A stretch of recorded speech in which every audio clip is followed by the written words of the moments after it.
arduratuta gaude. Guretzat zenbaki hauek, behin da berriz eskatzen ditugun zenbaki hauek pertsonak dira.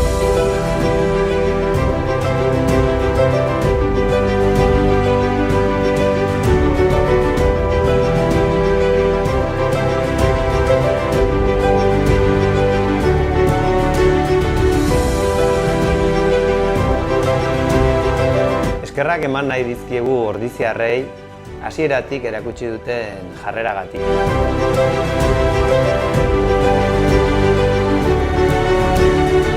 Ilargia iritsiko gara.